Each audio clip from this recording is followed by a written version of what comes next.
Assalamualaikum warahmatullahi wabarakatuh. Saya Ade Sukraini dengan NIM 2100233 sebagai moderator dari kelompok 13 Manajemen Kantor dan Ketatausahaan. Kami akan mempresentasikan materi tentang serikat kerja dan perundingan kolektif dengan anggotanya Elvi Sakinah, Hendra Gunawan Siboro, Dita Ayu Roselin, Intan Nuraini, Cindy Aurelia Nabila, dan terakhir ada Vivin Fitri Nesya.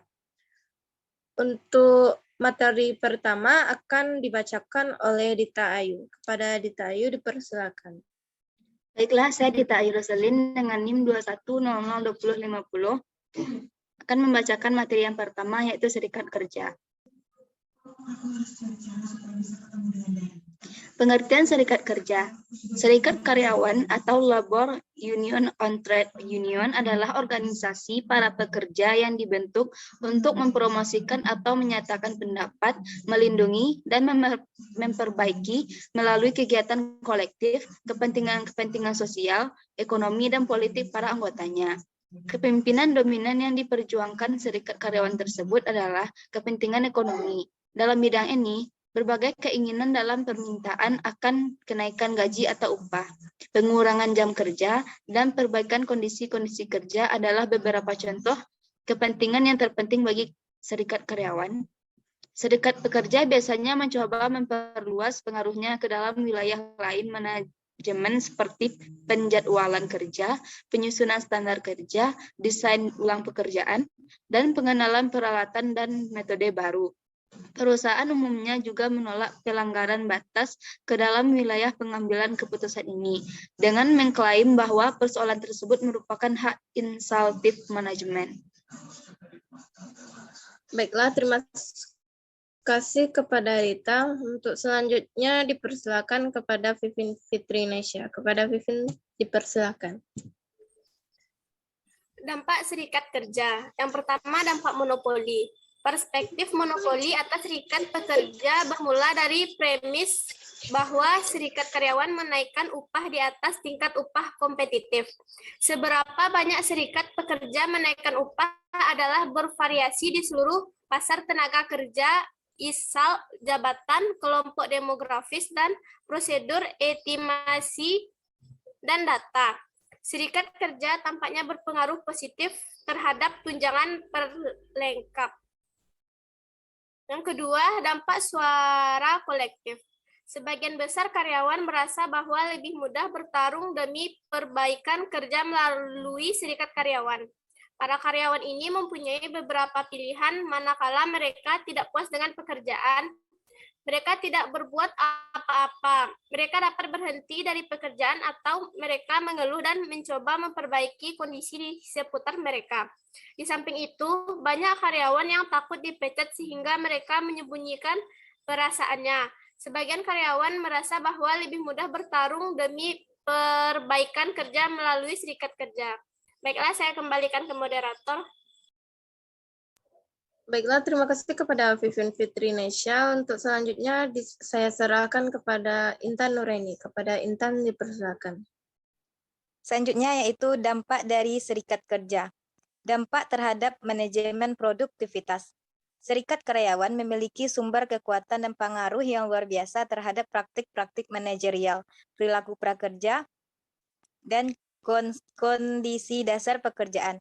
Serikat pekerja mengakibatkan erosi signifikan atau otoritas pengambilan keputusan manajerial untuk mengendalikan kalangan karyawan.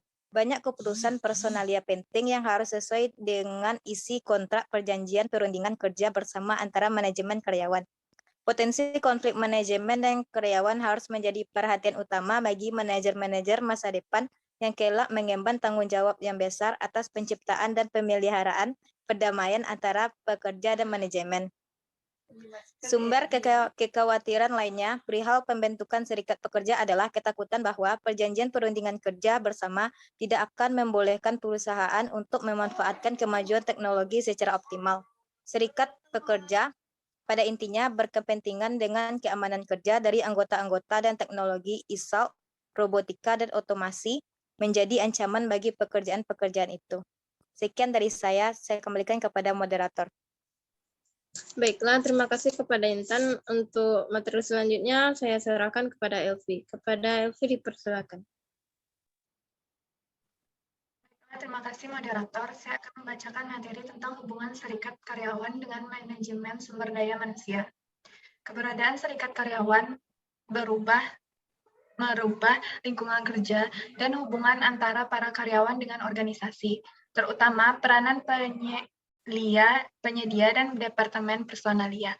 Bila misi penggerakan karyawan adalah untuk melindungi para karyawan, meningkatkan kesejahteraan mereka, menuntut kenaikan gaji, memperbaiki kondisi-kondisi kerja, dan membantu karyawan pada umumnya.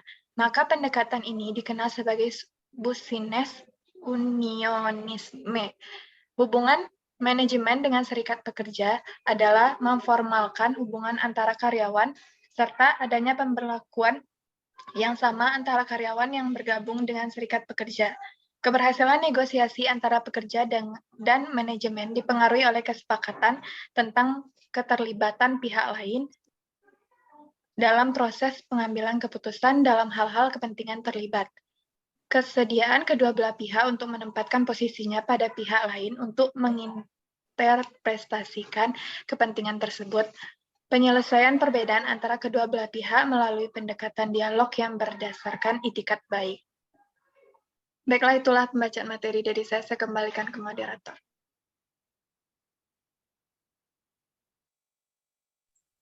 Baiklah, terima kasih kepada Elvi. Untuk selanjutnya saya serahkan kepada Hendra. Kepada Hendra dipersilakan. Baiklah, saya akan melanjutkan hasil presentasi kami, yaitu dengan materi perundingan kolektif. Pengertian perundingan kolektif. Perundingan kerja bersama atau kolektif bargaining adalah proses di mana perwakilan serikat pekerja dua kelompok bertemu dan bermaksud untuk merundingkan atau menegosiasi suatu perjanjian yang mengatur hubungan-hubungan kedua pihak di waktu yang akan datang.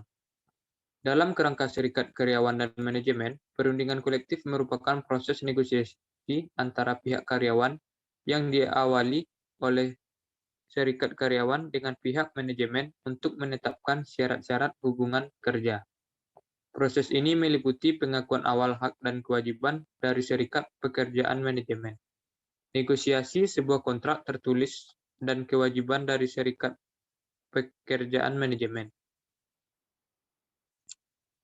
Negosiasi sebuah kontrak tertulis mengenai gaji, jam kerja, dan kondisi kerja lainnya, dan interpretasi serta penerapan kontrak selama periode waktu berlakunya proses perundingan kerja.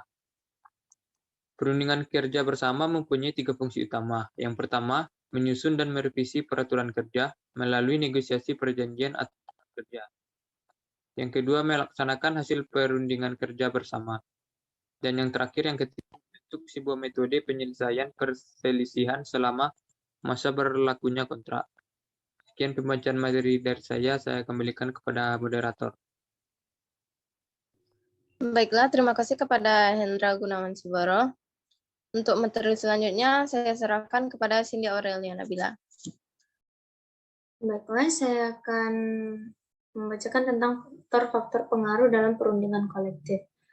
Pertama, cangkupan perundingan, yaitu banyaknya buruh yang akan terkena hasil perundingan atau perjanjian kerja seperti dalam suatu departemen, divisi, perusahaan, atau keseluruhan karyawan dalam suatu industri. Yang kedua, tekanan perundingan serikat karyawan. Selain penggunaan taktik tawar-menawar, ada 3 tipe tekanan yang lebih kuat yang digunakan, seperti pemogokan, mencegah, atau menghalangi karyawan-karyawan yang ingin masuk kerja sewaktu diadakan pemogokan atau boikot. Yang ketiga, peranan pemerintah. Serikat karyawan dan buruh sering lebih mempersilahkan intervensi pemerintah untuk menyelesaikan berbagai masalah hubungan kerja mereka. Intervensi ini paling tidak dalam bentuk segala perundang-undangan dan peraturan di bidang perburuhan. Yang keempat, kesediaan perusahaan. Kesediaan perusahaan untuk berunding secara terbuka dengan serikat karyawan ditentukan oleh kemampuan atau kekuatan perusahaan, filsafat kepemimpinan, gaya manajemen, dan kemungkinan menggunakan alat-alat pemaksaan. Sekian dari saya kembalikan kepada moderator. Terima kasih kepada Cindy Aurelia. Itulah yang dapat kami sampaikan dalam mempresentasikan hasil diskusi kelompok kami. Bila ada kesalahan, mohon dimaafkan. Saya tutup dengan Assalamualaikum warahmatullahi wabarakatuh.